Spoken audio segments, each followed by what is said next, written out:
Filmes. Eu vou recomendar 2 documentários, um mais antigo e outro mais atual.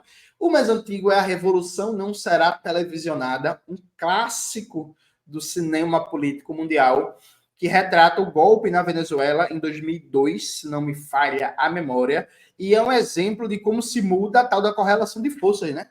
Aqui no Brasil todo mundo fala de correlação de forças, correlação de força, correlação de força.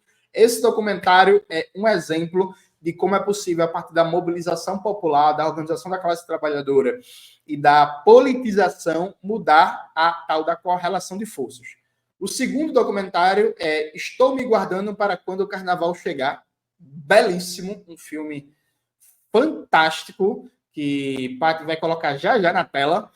Que esse filme, inclusive, ele é indispensável para entender as relações de trabalho no Brasil de hoje e esse apelo do empreendedorismo.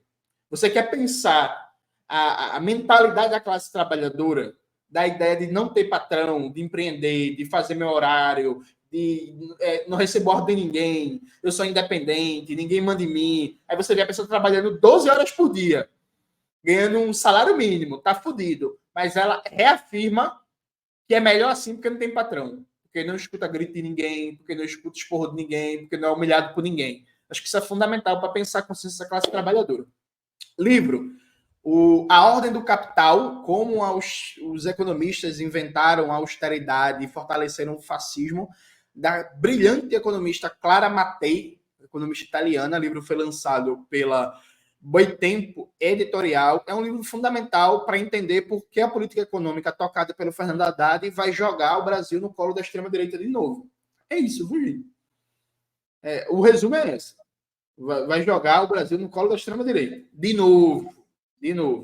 E tem um segundo livro que vai lançar agora em novembro. A capa ainda não está pronta, que é Cinismo e Morte da Esquerda, escrito por mim e pelo Eribaldo Maia, que a gente vai lançar fazendo um debate sobre por que a esquerda brasileira morreu, e morreu muito, viu, gente? Morreu de um jeito que, nossa senhora, o cadáver está fedendo, e como é que essa esquerda pode renascer? Não tem capa ainda, mas em novembro eu vou lançar 2 livros novos, Cinismo e Morte da Esquerda, junto com o Eribaldo Maia, que a gente faz um debate, um diagnóstico sobre a esquerda brasileira, e A Negação do Brasil Negro, Imperialismo, Dependência e Questão Racial, na obra do Guerreiro Ramos, em que eu vou debater questão racial, luta antirracista e Revolução Brasileira, a partir de uma crítica à obra do Alberto Guerreiro Ramos. Então, novembro, 2 livros novos. Eu espero que o Opera Mundi me chame aí, por favor. Vamos fazer. Quais são as editoras, Johnny? A Negação do Brasil Negro vai ser pela Autonomia Literária e Cinismo e Morte das Esquerdas vai ser pela Ruptura Editorial. Vou fazer 2 perguntas que sempre faço às nossas convidadas e aos nossos convidados antes das despedidas. A primeira pergunta: qual livro você gostaria de sugerir aos nossos espectadores? E a segunda: qual filme ou série poderia indicar a quem nos acompanha? Então, vou começar pela série, né? Eu estava um dia desses sem ter muito o que fazer, numa noite qualquer, e achei uma série na HBO que eu comecei a assistir assim, sem nenhuma pretensão, mas que é muito interessante. Chama-se Hostages, né? É uma série sobre os estadunidenses que trabalhavam na embaixada dos Estados Unidos no Irã e que foram surpreendidos, determinado dia, com uma massa imensa de pessoas entrando na embaixada e foram mantidos por 444 dias durante a Revolução Iraniana de 79. Sob o controle dessas pessoas durante a Revolução Iraniana de 1979. E é muito bem feita a série. Claro que não é uma série que você possa dizer que é de esquerda, não é isso. Mas é bem feita, apresenta o ponto de vista de pessoas que, dos dois lados, entrevista iranianos que eram estudantes e que dirigiram o processo de tomada da embaixada, tanto alguns que se desiludiram e foram embora do país, quanto alguns que continuam, como é o caso na ocasião da elaboração da vice-presidenta do Irã, que era a porta-voz dos estudantes na época da ocupação. E isso tudo é contextualizado na história do Irã, na história das relações entre Estados Unidos e Irã. É uma série, na minha opinião, fora da curva, assim, muito interessante de ver e que lembra as pessoas, inclusive, o que é uma revolução. É muito interessante o que foi o processo que levou o Shah a fugir e levou o Ayatollah Khomeini ao comando do processo. É bem relatado, com muitas cenas da época, é muito interessante. E é particularmente interessante pela importância que o Irã segue tendo, tá certo? Na conjuntura atual. E em relação ao livro, eu sugeri o livro do Papé, Os 10 Mitos sobre Israel, que é um livro bem interessante para quem quiser conhecer a história recente de Israel e da Palestina, escrito por alguém que tem lugar de fala e que desanca a política do Estado de Israel, desanca o sionismo e defende o direito do povo palestino à resistência, né? Há outros livros com outras opiniões, a opinião dele não é unânime nessa, digamos, faixa, mas é bem interessante, bem escrito, muito polêmico, muito combativo, e vale a pena ler por razões também atualíssimas, né? A conversa está ótima, ficaria aqui mais um tempão com você, mas a gente está chegando ao fim do programa.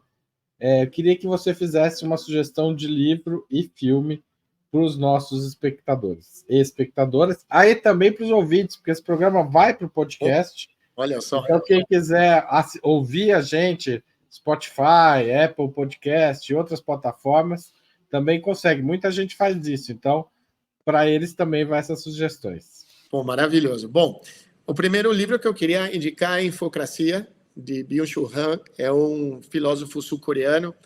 Ele faz uma análise sobre a nossa sociedade e de como o instrumento do celular, das redes sociais, e como a nossa sociedade, inclusive a democracia, ela se rege já por essa tecnologia e essa capacidade que as grandes empresas, grandes big techs, e a sua vez os governos que detêm essas grandes big techs, conseguem criar essas realidades, esses modelos democráticos, e inclusive essa falsa percepção de democracia que vivemos hoje em dia, e mais uma série de coisas. Recomendo o Byung-Chul Han para entender a nossa realidade e a gente se desmascarar um pouquinho daquilo que a gente vê nos grandes meios hegemônicos, né? E não acreditar nas redes sociais. Infocracia. Perdão? Não, estou dando o nome da editora Vozes, Infocracia. Maravilhoso. Isso é um livro pequeno, fino, fácil de ler, e recomendo a todo mundo. Um filme, eu assisti há pouco um filme que chama Gasoline Rainbow, que é um filme alternativo, meio underground dos Estados Unidos, maravilhoso, um filme espetacular em todas as suas dimensões, na cinematografia, na direção de arte, direção de fotografia, as atuações, a direção. Eu recomendo demais esse filme, ele é maravilhoso. Tem um outro também que se chama Dias Perfeitos, Perfect Days, que é do Wim Wenders, que é sublime, mas esses dois eu recomendaria.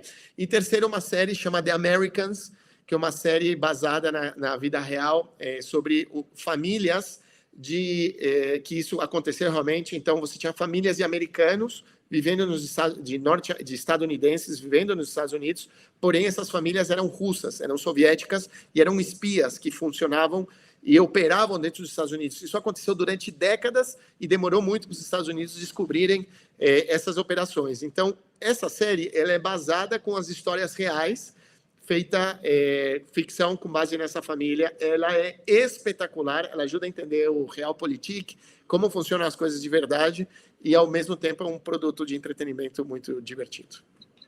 Eu vou confessar aqui para você que eu fiquei absolutamente fascinado por essa série quando assisti, com Kerry Russell e Matthew Rhys, sei lá como enfim, os atores são fantásticos. Sim. Ela, principalmente, é uma atriz fantástica. Maravilhosa. Depois ela está fazendo agora A Diplomata, né, que é uma outra série. O papel de uma embaixadora estadunidense na Inglaterra. Muito boa. Exato. Aliás, Mas eu acho vendo ela ontem. A nova temporada. Muito boa também. Queria recomendar aqui, se der tempo, a Patrícia pega aí. Por favor. Mas o Américas eu acho mais interessante porque mostra essa vida cotidiana, né, de espiões que têm relações com a União Soviética, têm dificuldades técnicas para se comunicar, vivem a pressão do consumo dos filhos, ou seja, tem essa coisa do dia a dia e tratada de maneira muito interessante, né? Porque, embora lá, ela no papel aí, da diplomata, eu não sei onde está a Américas atualmente, mas a diplomata está no Netflix. E uma coisa interessante do The Americans é que a história é real, né? Não é inventada. Todos os capítulos, as coisas que vão acontecendo nas temporadas, são basados em fatos reais do que aconteceu no processo de espionagem da União Soviética dentro dos Estados Unidos. Fabuloso. E conflitos reais na América Latina, etc., né? Ou seja, a ação é muito... reconta um pouco da história da América Latina nos anos 70 e 80, que é esse período de decadência econômica, né, da União Soviética frente aos Estados Unidos.